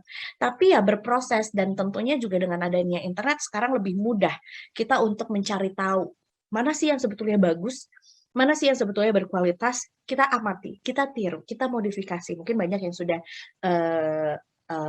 apa ya familiar dengan istilah ATM itu ya, amati, tiru, modifikasi. Tapi bukan berarti tirunya yang diperbanyak. Kita tetap bisa memasukkan karakter kita di situ, bisa memasukkan skill kita di situ juga, dan pastinya juga sebetulnya apa ya, quote yang cukup ya kutipan yang cukup saya suka dari sebuah brand dari sebuah brand yang ada checklistnya itu just do it tuh sebetulnya kenapa masih dipakai dari tahun awal mereka ada sampai sekarang tuh karena memang betul lakukan aja dulu, dan tentunya juga internet bisa memberikan kita banyak sekali peluang di sana ya. Ini ada beberapa keuntungan yang kita dapat miliki gitu ya ketika kita punya digital mindset atau pola pikir digital dalam berliterasi digital juga. Pertama, kita tahu dan memahami perkembangan digital. Tentu dong kalau misalnya kita terbuka akan segala kemungkinan yang ada, akhirnya kita jadi mencari tahu terus, apa nih yang baru, apa nih yang bisa kita explore. Kedua juga memahami tren atau pasar sehingga dapat menyesuaikan dengan kebijakan atau kepentingan berdasarkan tren tersebut. Contoh, kita lihat, mungkin ini banyak berlaku di UMKM misalnya ya. Sekarang lagi ramai apa sih? Orang-orang sedang menggandrungi apa? Atau mungkin sebetulnya nggak harus tren orang-orang lagi suka apa, tapi orang-orang lagi butuh apa ya.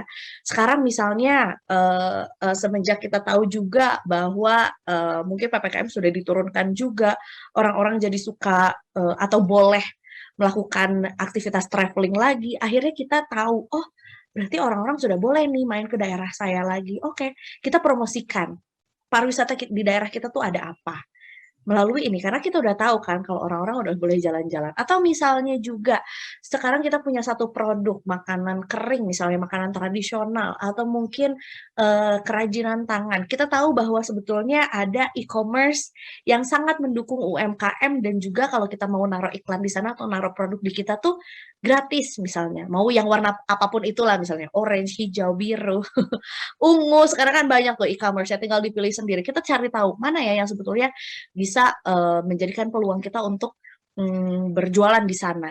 Akhirnya kita tahu juga, dan akhirnya kita bisa taruh di sana menjadi sebuah peluang yang baru.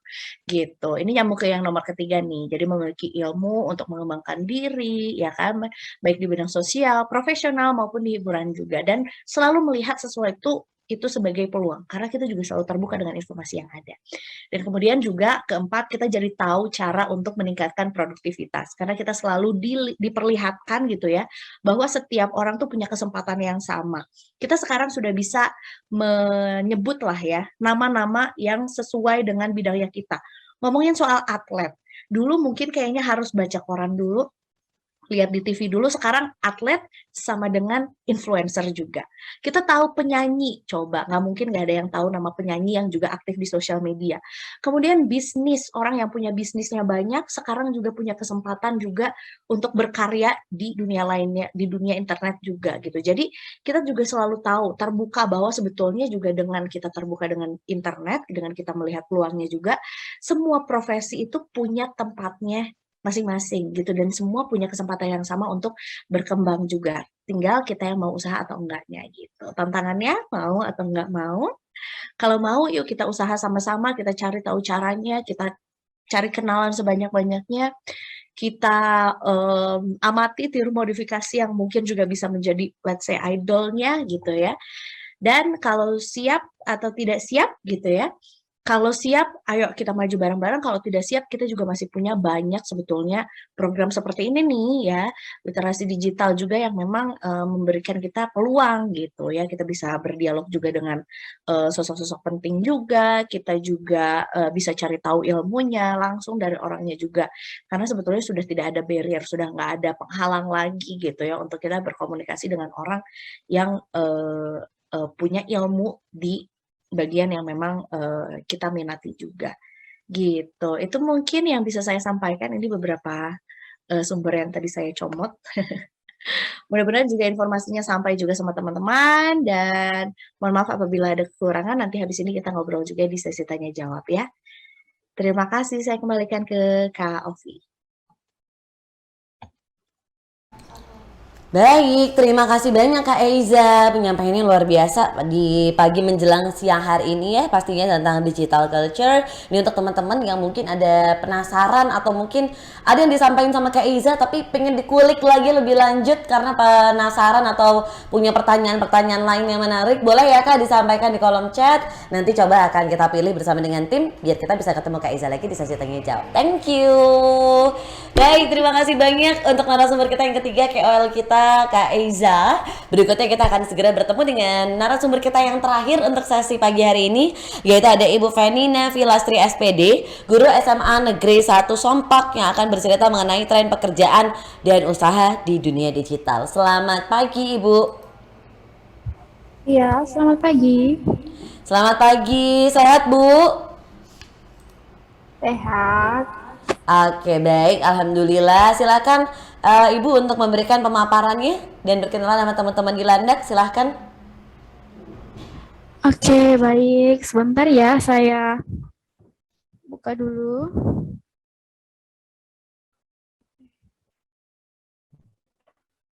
Udah ya, kedengaran nggak suara saya?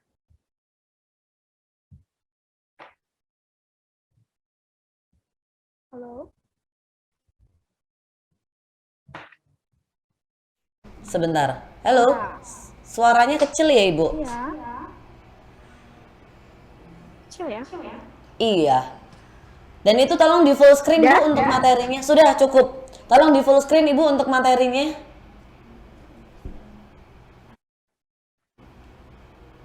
Udah kedengaran ya? Sudah, boleh dipencet F5 Ibu.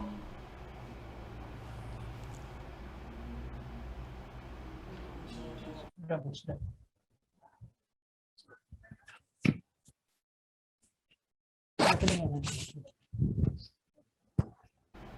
Iya, baik.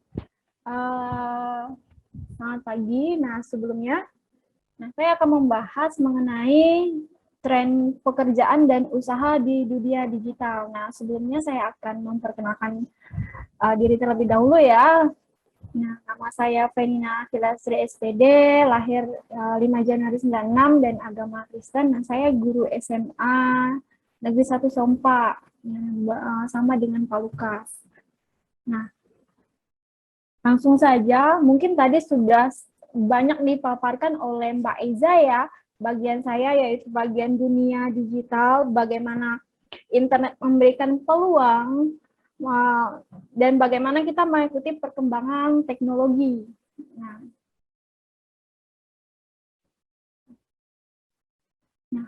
pertama, masyarakat Indonesia berada pada era digital. Nah, era digital di mana hampir seluruh kegiatan berintegrasi dengan internet dan menggunakan big data.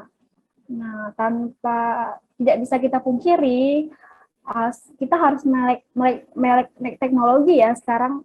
Seperti saat ini kita menggunakan teknologi dalam acara literasi digital. Nah, pertama aspek untuk masyarakat Indonesia, aspek kehidupan tidak terlepas dari penggunaan dan pemanfaatan teknologi.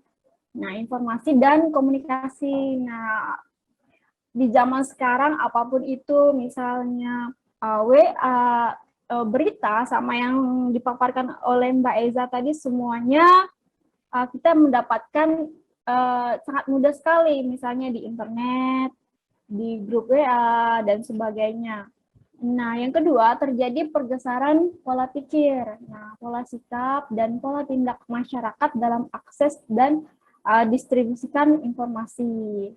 Nah, yang ketiga, masyarakat Indonesia akan semakin mudah dalam mengakses informasi. Nah, melalui berbagai platform teknologi digital yang menawarkan inovasi fitur dari medium komunikasi yang kian interaktif. Nah, tadi sudah dipaparkan oleh Kak Eiza. Nah, ada banyak peluang yang bisa kita dapatkan dalam era digital. Nah, tergantung mindset kita lagi yang dapat kita terapkan di berbagai aspek. Nah, saya lebih ke pekerjaan dan usaha dalam dunia digital. Nah, pekerjaan contohnya yang pertama itu konten kreator. Nah, sekarang lagi ngetren ya, konten kreator ya. Nah, sama seperti Kak Eiza mungkin juga sedang menekuni bidang ini. Nah, bekerja dengan membuat konten yang menarik dengan topik tertentu. Konten kreator ini, nah, kita menerapkan model bisnis yang bekerja sama dengan brand tertentu untuk mempromosikan suatu produk. Nah, menjadi seorang konten kreator tentunya dituntut untuk mempunyai keterampilan. Nah, keterampilan dalam menulis, videografi, fotografi, dan ilustrasi. Nah, tidak hanya video sudah selesai, tapi ada beberapa hal yang harus kita perhatikan dalam mengedit video, kemudian konten apa yang kita sajikan, seperti itu. Nah, contoh yang bisa kita ambil, konten kreator digital yang sekarang itu Ria Ricis. Nah, siapa sih yang tidak mengenal Ria Ricis? Gitu kan? Nah, Ria Ricis dalam Ricis Official, ya subscribernya mencapai 25,5 juta. Nah, untuk penghasilan beliau itu mencapai 18.000 US dollar sampai 288.500 US dollar. Setara dengan 259.000,20 juta. Nah, seperti itu. Sebenarnya jika kita pandai melihat peluang, kita bisa menghasilkan seperti Ria Ricis ya, konten kreator. Kemudian, nah ini, nah Ria Ricis atau Ria Yunita S1 SIKOM dikenal sebagai seorang aktris, YouTuber, selebriti internet, pemeran film lebar, kreator digital, dan penulis buku berkebangsaan asal Indonesia. Nah, ini contoh dari konten kreator. Kemudian, nah, yang kedua, software engineer. Nah, software engineer ini bekerja untuk membangun sebuah sistem pada sebuah aplikasi web atau cloud. Nah, keterampilan yang dibutuhkan ialah pemrogram beserta bahasanya. Nah, umumnya di era digital bekerja pada startup ya, seperti yang kita tahu. Kemudian pendidikan yang dibutuhkan biasanya itu S1 ilmu komputer. Nah, ini pekerjaan, contoh pekerjaan yang kedua pada era digital. Kemudian yang ketiga, bentar. Yang ketiga, sosial media spesialis. Nah, mengelola dan membuat konten bagi perusahaan. Keterampilan dari sosial media spesialis ini lebih kompleks. Nah, hampir sama dengan konten kreator, tetapi lebih kompleks karena membutuhkan analisa tren, nah, strategi kampanye untuk menarik audiens. Nah, apa sih misalnya influence ya, seperti yang dikatakan oleh Kak Eza tadi. Nah, kita pandai-pandai apa sih yang sedang ngetren sekarang, apa sih yang masyarakat butuhkan sekarang, seperti itu. Jadi kita pandai-pandai untuk menganalisa tren, kemudian strategi apa yang kita gunakan. Nah, contoh misalnya yang tren sekarang adalah TikTok ya, seperti yang kita tahu. Nah, TikTok itu sangat berkembang pesat saat ini. Nah, itu sangat bisa kita manfaatkan untuk memperkenalkan produk kita, misalnya produk kecantikan kosmetik, seperti itu. Kemudian Instagram juga. Nah, Instagram juga terkenal saat ini. Nah, kita bisa memperkenalkan produk lewat itu. Misalnya, baik yang ketiga, yaitu data analis. Nah, data analis ini bekerja untuk menganalisis segala hal yang berhubungan dengan data dan bertanggung jawab untuk menerjemahkan data tersebut. Nah, saat ini data analis sangat dibutuhkan dalam dunia digital. Nah, tapi ada beberapa kriteria yang dibutuhkan dalam pekerjaan data analis. Nah, karena bertanggung jawab menerjemahkan angka-angka menjadi laporan, nah, yang dapat dengan mudah dimengerti oleh manajemen. Nah, setiap bisnis mengumpulkan data, baik data penjualan, riset pasar, logistik, atau biaya transportasi. Nah, pekerjaan data analis adalah menggunakan data tersebut untuk membantu perusahaan membuat keputusan yang lebih baik. Nah, jadi pendidikan yang dibutuhkan biasanya itu teknik informatika atau teknik komputer untuk data analis. Nah, seperti itu. Nah, ini adalah contoh beberapa pekerjaan dalam dunia digital. Nah, tergantung kita lagi pandai-pandai memilih peluang, apalagi zaman sekarang itu saat kondisi seperti ini, saat COVID ya, nah banyak bekerja di rumah. Nah, bekerja di rumah ini sangat berguna sekali untuk kita, mengembangkan bakat. Kemudian dalam bidang usaha, nah, sebentar ya. Baik. Nah, dalam bidang usaha saat ini yang sangat terkenal yaitu online shop. Nah, online shop sangat berguna saat ini, apalagi zaman COVID-19, semua serba dibatasi. Ya kan, seperti yang kita tahu, semua serba dibatasi. PPKM, toko-toko yang offline-nya banyak tutup, terbatas waktunya, kemudian kita sangat terbatas waktunya untuk keluar rumah. Nah, online shop ini sangat berguna bagi kita untuk dalam bidang usaha di dunia digital. Nah, platform yang dapat kita gunakan seperti Facebook Shop, Instagram, TikTok Shop ya. Nah, tetapi dalam pekerjaan dan usaha dalam bidang digital itu ada dampak positif dan dampak negatifnya. Nah, contoh dampak dari online shop, dampak negatifnya, harga yang cenderung murah bisa membuat sektor bisnis offline sepi pembeli. Nah, ini berdampak untuk yang sektor bisnis offline ya, karena biasanya memang online shop itu jauh lebih murah.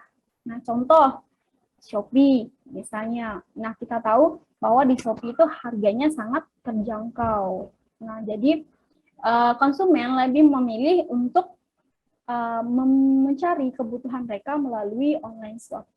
Nah, proses transaksi yang tidak langsung bertatap muka dapat memicu terjadinya penyimpangan dan penipuan. Ini sangat rawan sekali kalau online shop ya, karena kita tahu kita tidak langsung bertatap muka. Kita tidak tahu siapa pembeli dan siapa penjual. Banyak sekali yang kita temui kecurangan-kecurangan atau penipuan-penipuan dalam dunia online shop. Nah, dalam segi positifnya, konsumen bisa mencari produk yang diinginkan dibeli lebih detail. Nah,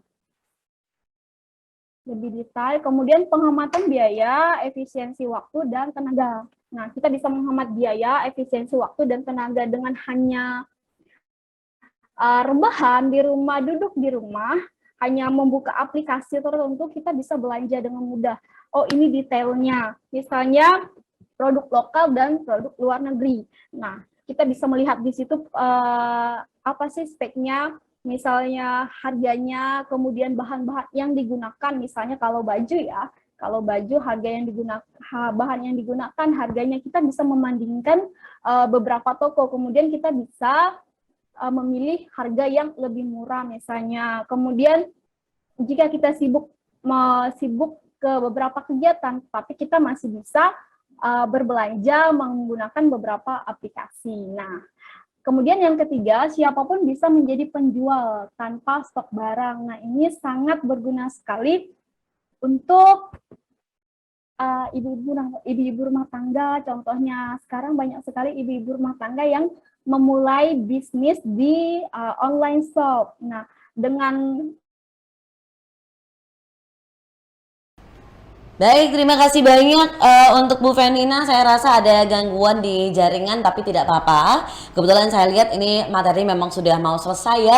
Terima kasih banyak untuk Bu Fenina atas pemaparannya yang luar biasa di siang hari ini. Untuk itu langsung saja kita ke sesi tanya jawab ya teman-teman. Sesi tanya jawab sudah ada beberapa pertanyaan yang kami bisa kurasi dan bisa kami pilih. Ini pertanyaan-pertanyaan yang paling menarik. Mungkin kita akan mulai dari pertanyaan pertama yang akan saya ajukan sebentar. Pertanyaan pertama akan saya saya ajukan untuk Pak Ali. Pak Ali, ada pertanyaan dari Anggun Kusuma. Pertanyaannya gini. Pak, kadang orang tuh komentar niatnya pengen kasih tahu ya apa yang salah, tapi cenderung disalahartikan oleh pemilik akun. Mungkin karena cara penyampaiannya kurang baik. Nah, gitu kan. Seperti apa sih Pak contoh format penyampaian komentar yang baik biar maksudnya tuh tersampaikan tapi juga tidak membuat sakit hati yang kita komentarin gitu. Kadang mungkin orang tuh sukanya gini Pak. Misalnya komen, terus ditambahin gini, maaf ya bukan apa-apa, cuma sekedar mengingatkan aja gitu. Itu kadang yang punya akun tuh kalau lagi nggak pas mungkin suasana hatinya juga sebel gitu Pak. Nah kira-kira gimana? Ada tips mungkin Pak? Silahkan. Bentar Pak, suaranya belum keluar. Boleh dibantu unmute? Oke, silahkan dicoba Pak. Baik, terima kasih atas pertanyaan Anggun Kusuma ya. Jadi sebenarnya yang memberi komentar bukan hanya memberi komentar yang harus bijak, yang menerima komentar juga harus bijak sebenarnya gitu ya. Jadi jangan terlalu langsung baper gitu. Udahlah. Yang memberi komentar juga kalau misalnya itu sebuah gagasan, itu puji dulu gagasannya. Setelah itu baru masuk kritikannya gitu. Saya pikir kalau misalnya itu memang harus disampaikan tanpa menyinggung yang si pemberi gagasan, mending di kolom messenger gitu. Kalau misalnya di Facebook ya, mending di kolom messenger disampaikan saran atau kritiknya seperti itu. Itu tips dari saya Mbak, mudah-mudahan memuaskan. Baik, terima kasih Pak Ali Imran. Semoga Anggun cukup puas dengan jawaban yang diberikan oleh Bapak. Terima kasih sudah berkenan untuk menjawab pertanyaan dari peserta kita di Kabupaten Landak hari ini. Terima kasih. Baik, kita beralih ya ke berikutnya. Berikutnya kita akan ngobrol-ngobrol dengan Pak Nomensen nih. Ada pertanyaan Pak dari Ova. Pertanyaannya begini, untuk kasus orang tua yang kedua-duanya ini bekerja, tidak punya cukup waktu nih Pak untuk mengawasi anak. Nah, kira-kira apa yang bisa dilakukan oleh orang tua dengan keterbatasan waktu ini? Oh iya, terima kasih Ibu Obi. Ini ada pertanyaan menarik sekali. Apa yang harus dilakukan orang tua untuk memproteksi anaknya jika hal ini tidak cukup waktu untuk mengawasi anaknya?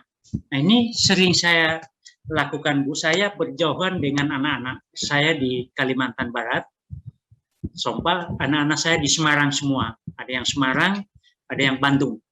Jadi salah satu karena waktu ini tidak selalu kami bertemu, hal-hal yang sering saya lakukan adalah membangun komunikasi dengan waktu yang berjauhan, waktu yang terbatas. Saya gunakan yang namanya WA, itu pertama.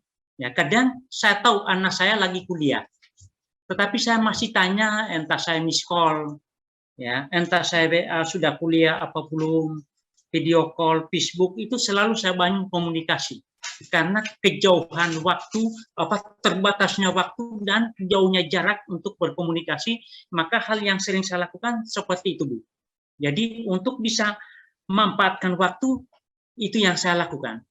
Dan yang kedua, Ibu Opi, yang perlu dilakukan adalah ketika Ibu bersama-sama dengan anak, itu gunakan waktu yang sebaik-baiknya, Bu. Pertanyaannya tadi, Bu, bagaimana kalau orang tua tidak cukup waktu untuk berkomunikasi dengan anaknya, untuk mengawasi anaknya berinternet. Jadi ketika ada punya waktu ketemu anak, gunakan dengan baik, Bu. Mau tidak mau, harus mau, Bu. Itu kuncinya.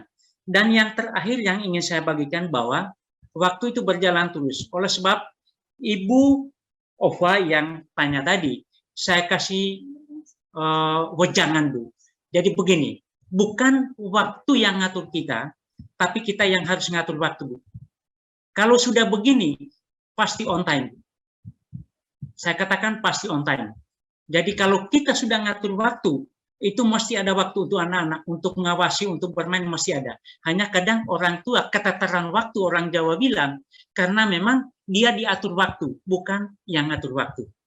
Jadi mungkin hanya ini yang bisa saya jawab, mudah-mudahan bisa menjawab pertanyaan Ibu. Terima kasih.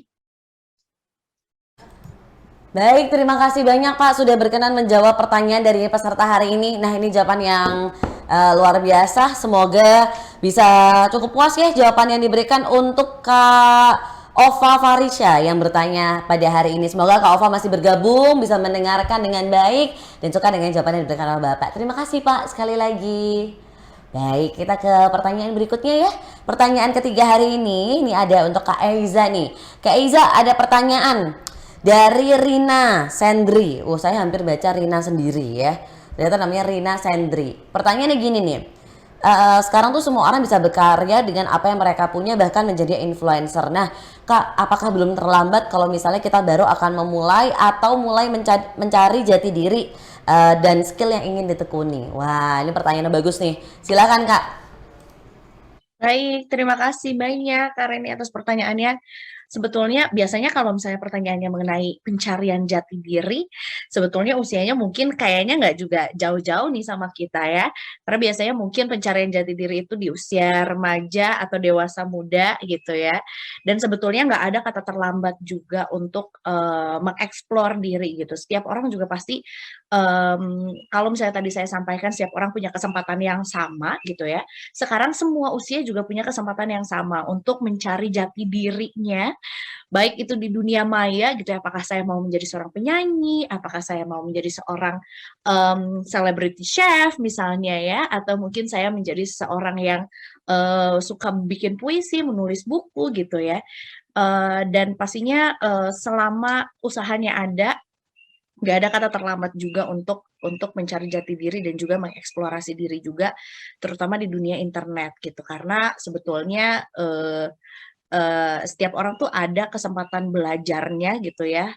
Kalau di internet tuh kayaknya tuh setiap orang tuh punya status yang sama, punya punya kedudukan yang sama gitu ya. Semua punya hak yang sama untuk belajar dari internet.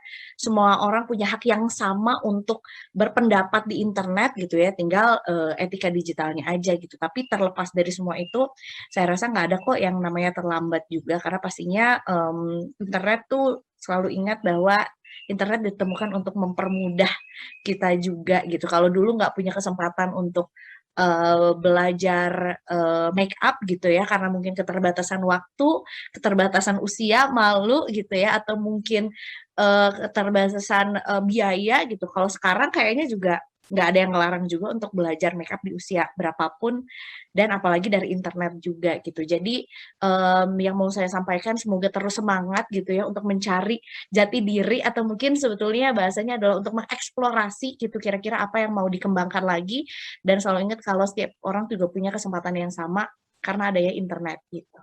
Terima kasih ya, mudah-mudahan menjawab.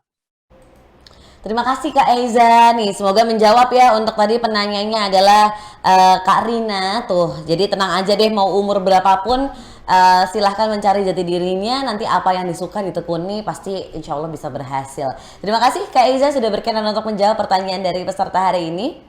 Baik, kita beralih ya ke pertanyaan terakhir. Sayang banget nih, padahal banyak banget pertanyaan-pertanyaan yang bagus dari teman-teman di Landak. Cuman karena keterbatasan waktu, kita hanya bisa pilih beberapa nih. Mohon maaf sekali ya teman-teman. Nah, sekarang kita sudah ke pertanyaan terakhir untuk hari ini. Yang kita bisa pilih yaitu pertanyaan dari Pertanyaan dari Robi Ulzikri untuk Ibu Venina. Pertanyaannya gini, bagaimana Bu sebagai seorang guru memberikan nasihat untuk siswa yang sudah mendapatkan penghasilan dari usaha di internet dan mengabaikan atau menomorduakan pendidikan atau sekolahnya? Wah, apa yang Ibu lakukan jika ada siswa yang seperti ini?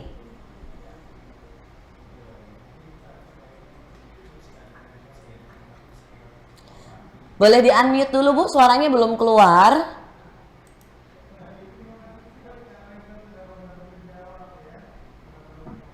Mohon maaf ya, saya menggunakan username mention Lukas karena kendala sinyal. Nah, untuk siswa yang terlanjur atau menekuni usaha saat ini dan menomorduakan pendidikan, nah pendidikan itu yang utama. Nah, minimal kamu harus menyelesaikan, misalnya nih dia sekarang di SMA, nah minimal tamatkanlah dulu SMA. Jangan sampai apa yang usaha yang kamu jalani sekarang mengganggu pendidikan kamu. Seperti itu. Nah, kemudian yang kedua, gunakan keahlian kamu itu, misalnya kamu mempunyai penghasilan dari usaha online shop misalnya atau konten kreator dan sebagainya, gunakan itu untuk mendukung pendidikan kamu. Nah, misalnya karena sekarang kita banyak menggunakan audiovisual misalnya untuk mengedit-edit video dalam tugas. Nah, gunakan kekreatifan kamu itu dalam mendukung pendidikan kamu seperti itu. Nah, penghasilan yang kamu dapatkan untuk mendukung pendidikan kamu, jangan sampai menomorduakan pendidikan seperti itu. Baik, mungkin itu dapat menjawab pertanyaan dari siswa tadi. Terima kasih. Baik, terima kasih banyak Ibu. Semoga tadi yang bertanya adalah Robi masih bergabung bersama kita dan puas nih dengan jawaban yang Ibu berikan gitu. Ini dari pandangan seorang guru ya. Baik, terima kasih untuk sekali lagi Ibu Fenina sudah berkenan untuk menjawab pertanyaan dari peserta di Kabupaten Landak hari ini. Oke, baik. Kita akan segera melakukan sesi foto bersama. Jadi untuk itu teman-teman saya persilakan untuk membuka kameranya semuanya. Silakan dibuka semuanya kameranya. Sambil menunggu teman-teman membuka kamera, saya mau mengumumkan nama-nama calon pemenang yang beruntung untuk hari ini. Nah, hari ini kita sudah memiliki beberapa nama. Untuk nama-nama yang saya sebutkan, nanti kita akan verifikasi terlebih dahulu ya data-datanya, nama, nomor HP, alamat email. Kalau memang sebelumnya sudah pernah menang, mohon maaf kita tidak bisa memenangkan lagi, berarti otomatis gugur karena memang sudah peraturan dari kami seperti itu. Tapi kalau buat yang belum pernah menang, ya selamat, berarti hadiah ini memang untuk Anda. Untuk itu selamat kepada yang pertama ada Anggun Kusuma, berikutnya ada Ova Farisha, ada Rina Sendri, ada Robi Ul Zikri, ada Sri Melani, ada Kamilul Fikri, ada Laila Safri, lalu ada Lutfi Nadia Putri, dan ada Sakila Cahya, terakhir ada Alifa Khairunisa. Nama-nama ini silahkan chat ke admin KNE, berikan nama, nomor HP, dan juga alamat email ya, untuk kita bisa verifikasi terlebih dahulu. Kalau memang Anda beruntung, berarti Anda lah yang mendapatkan total hadiah senilai Rp1 juta untuk 10 calon pemenang dalam bentuk pulsa atau e-money. Selamat! Oke, sekarang kita foto dulu, silakan dinyalakan kameranya. Udah nih teman-teman Landak, segini aja nih yang nyalain kameranya. Nyalain dong, kita mau absensi sekalian loh ini. Yuk dinyalakan yuk, kita foto dulu sebentar. Silakan dinyalakan.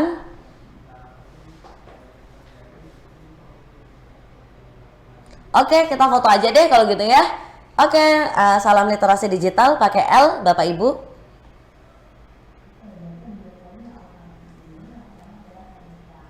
Tiga, dua, satu. Sudah cukup? Oke, baik. Terima kasih banyak sekali lagi untuk teman-teman di Kabupaten Landak sudah mengikuti acara hari ini dari pagi hingga siang. Terima kasih juga kepada seluruh narasumber yang sudah berkenan untuk berbagi ilmu, dan yang pasti yang mahalnya adalah pengalamannya kepada kita semua, baik sesama narasumber maupun saya moderator dan juga seluruh peserta dari Kabupaten Landak. Besar harapan kami bisa bertemu lagi dengan narasumber-narasumber yang luar biasa, dan pastinya teman-teman di Kabupaten Landak di acara berikutnya yang tidak kalah seru ya. Semoga semuanya selalu sehat, selalu bahagia. Saya Ovi Darin selaku moderator mewakili seluruh tim yang bertugas hari ini mengucapkan banyak-banyak terima kasih. Semoga acara ini membawa manfaat dan bisa kita terapkan di kehidupan kita sehari-hari. Untuk itu selamat siang. Wassalamualaikum warahmatullahi wabarakatuh. Salam literasi digital. Dadah.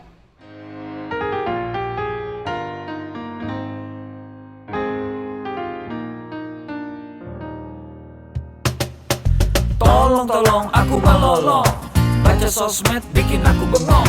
Banyak berita isinya bohong, bikin orang jadi saling menggonggong. Seperti ada niat sebar kebencian, tanpa peduli akan ada kerugian. Seperti dapat munculnya permusuhan karena tertipu jadi curigaan. Gue pernah baca hoax di sosmed yang jadi merugikan tukang trompet. Katanya trompet bisa bikin kanker, trompet sih cuma bisa bikin bibir doer.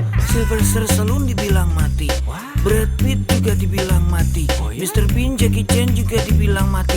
Seneng banget doain orang mati. Harusnya ada etikanya bermain sosial media.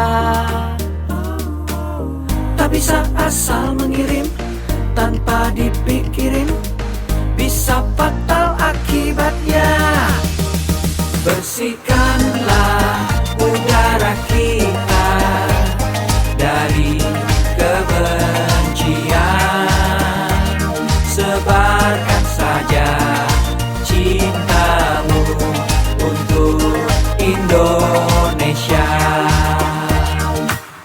kepada pengguna sosmed. Mari bersatu sampai lengket.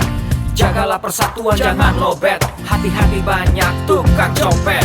Hey, jangan sampai salah posting, bisa bikin orang jadi pusing. Cek dulu itu penting, jangan jadi cepat terpancing. Gue pernah takut salah minum, karena bahaya buat tulang sumsum. Hampir semua merek disebutkan, gara-gara itu gue kehausan. Gue tertipu isu PKI, katanya jutaan sudah dipersenjatai. Akibatnya gue keluar biaya, bikin persembunyian bawah tanah. Harusnya ada etikanya bermain sosial media. Tak bisa asal mengirim tanpa dipikirin, bisa fatal akibatnya. Bersihkanlah udara kita dari kebencian.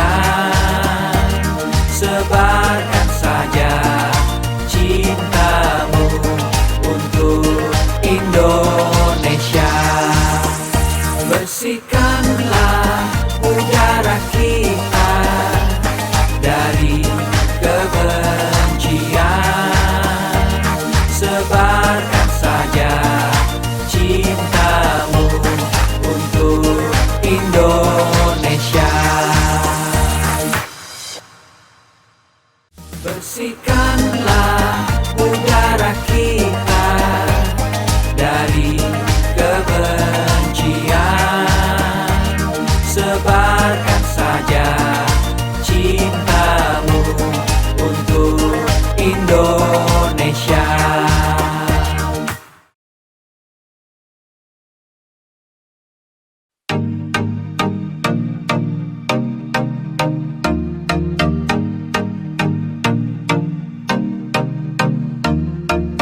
Cek dulu, cek dulu. Cek dulu, cek dulu. Yo, kini saatnya kita harus tambah pintar. Jangan jadi orang yang mudah sebar-sebar, karena belum tentu itu berita benar. Kalau nggak ngerti, ayo belajar. Mulailah curiga jika sudah suruh-suruh. Sebarkanlah, hey, tunggu dulu. Periksalah kalimat, kok banyak tanda seru. Banyak huruf besar, mata gue jadi ngilu. Coba dicari beritanya dulu, mendingan begitu daripada keliru. Apa untungnya sebar kabar palsu, daripada nanti kamu yang malu. Cek dulu, daripada nanti kamu yang malu. Cek dulu, siapa tahu hoax. Yuk. Hello.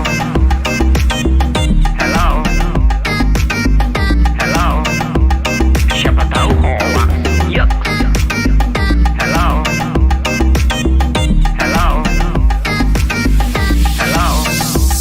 Siapa tahu hoax. Hoax itu konten yang negatif, tujuannya itu ya provokatif. Paling cocok buat orang yang sensitif. Kalau ke gue ya gak efektif, tapi semua suka yang positif. Misalnya video yang inspiratif, meme yang lucu, itu juga sip. Positif, kreatif, dan produktif. Coba dicari beritanya dulu, mendingan begitu daripada keliru. Apa untungnya sebar kabar palsu, daripada nanti kamu yang malu. Cek dulu, daripada nanti kamu yang malu. Cek dulu, siapa tahu hoax.